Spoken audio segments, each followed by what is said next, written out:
pense que déjà le Conservatoire national des arts et métiers, c'est un établissement de prestige et je pense que j'ai vraiment de la chance d'intégrer cet établissement. Donc je l'ai intégré suite à mes échanges avec mon directeur de thèse qui est professeur de sociologie ici au CNAM. Moi, venir au CNAM, c'était une histoire d'amour parce que mon père a fait le CNAM et mon tuteur de master a été dirigé par mon actuel directeur de thèse. Enfin, j'étais pas sûre en l'approchant qu'il allait m'accepter, mais c'est ça qui m'a en fait attirée. En fait, j'ai choisi le CNAM par admiration pour un de mes profs que j'ai eu lorsque je faisais un MBA en école de commerce, en l'occurrence le professeur Aldo Lévy.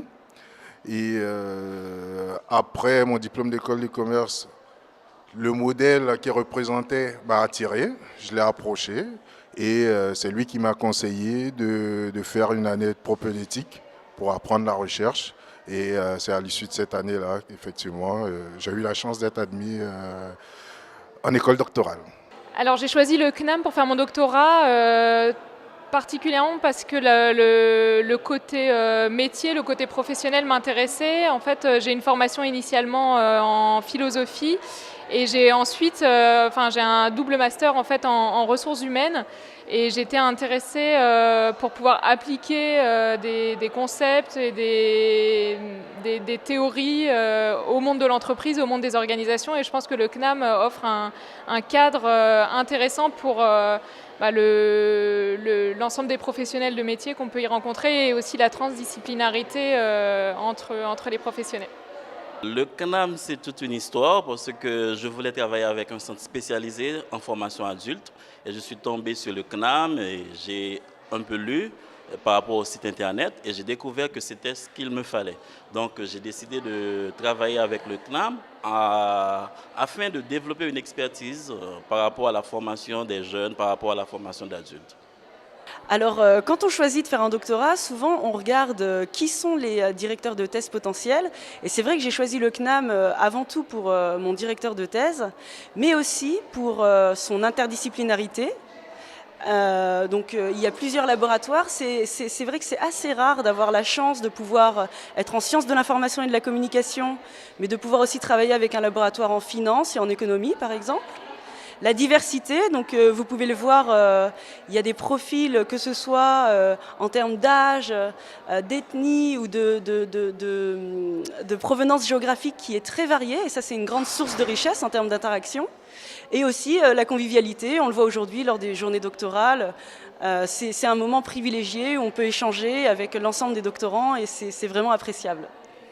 Le CNAM, il s'agit d'un établissement universitaire qui est enraciné dans l'histoire du système éducatif d'enseignement supérieur en France. Donc il s'agit d'une tradition, si vous voulez, en matière d'enseignement, une référence. C'est pourquoi j'ai opté pour le CNAM pour faire ma thèse de doctorat.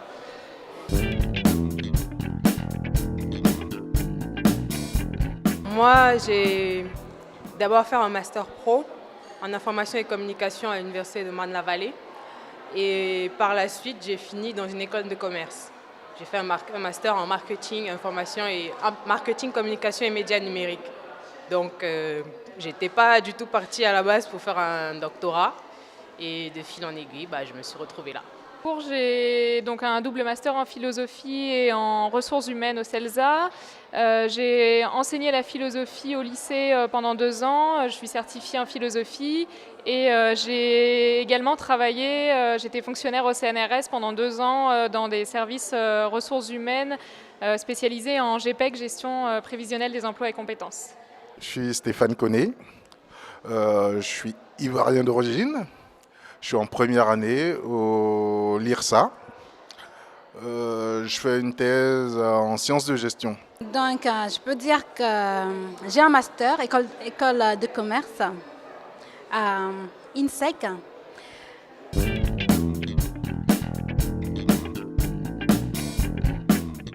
Je pense qu'au CNAM, c'est vraiment qu'on a tout ce qu'il faut pour réussir son parcours doctoral. Il y a une une équipe très jeune et on a vraiment un laboratoire équipé avec la documentation nécessaire et tous les collègues ils sont à l'écoute. Et puis même au sein de l'équipe avec tous les doctorants du CNAM, il y a plusieurs séminaires des doctorants au sein de laboratoire.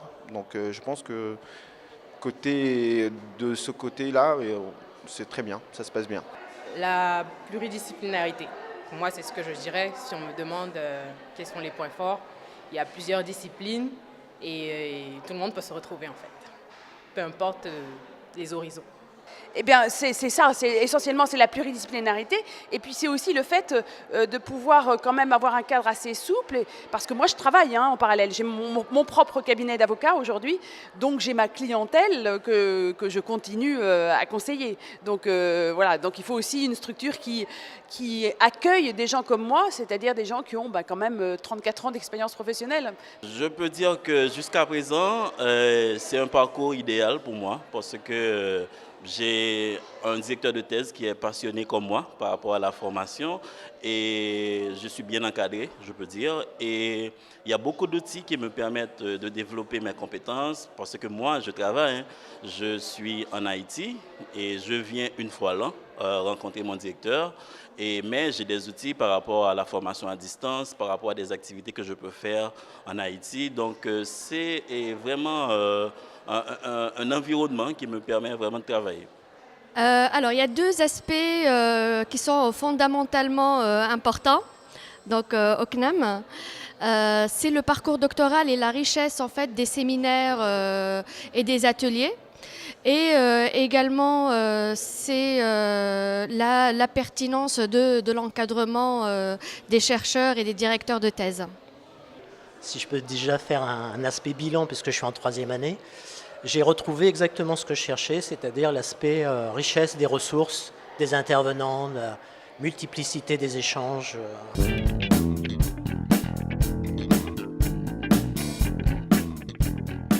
Alors, c'est une très bonne question. C'est la question que chaque doctorant se pose. Bien entendu, j'aimerais poursuivre dans la recherche. Idéalement, poursuivre et creuser davantage encore sur, donc, pour moi, la technologie des registres distribués, de la blockchain, qui sous-tend en fait la crypto-monnaie du Bitcoin.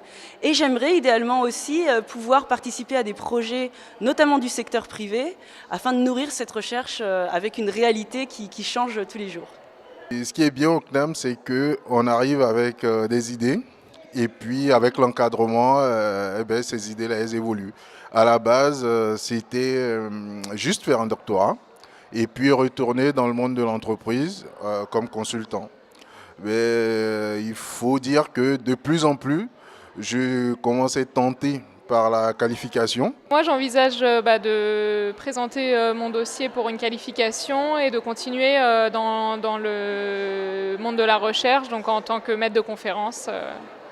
À la fin de la thèse, je voudrais travailler dans le domaine du conseil en formation par rapport à la formation des jeunes, comme j'ai dit tantôt, la formation professionnelle et surtout par rapport aux politiques publiques, voir comment je peux faire bouger les choses chez moi en contribuant, que ce soit par la recherche ou bien par l'enseignement.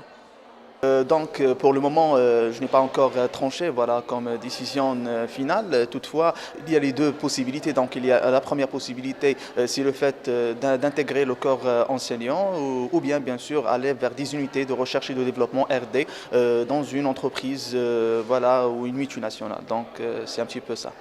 Je compte être consultante tout en étant aussi, tout en continuant, on va dire, une carrière de chercheuse. Alors, je ne sais pas si c'est une caractéristique du CNAM ou pas, mais donc je travaille en même temps que je suis ce parcours doctoral. Et ce parcours doctoral, en fait, il s'articule complètement avec mon activité professionnelle. Donc, qu'est-ce que j'en attends ? Je bénéficie déjà, sans attendre la fin de la thèse, je bénéficie déjà complètement en fait, des apports. Et c'est pour ça que je parlerai plus de parcours doctoral que de thèse. En fait. La thèse n'est qu'un élément du parcours.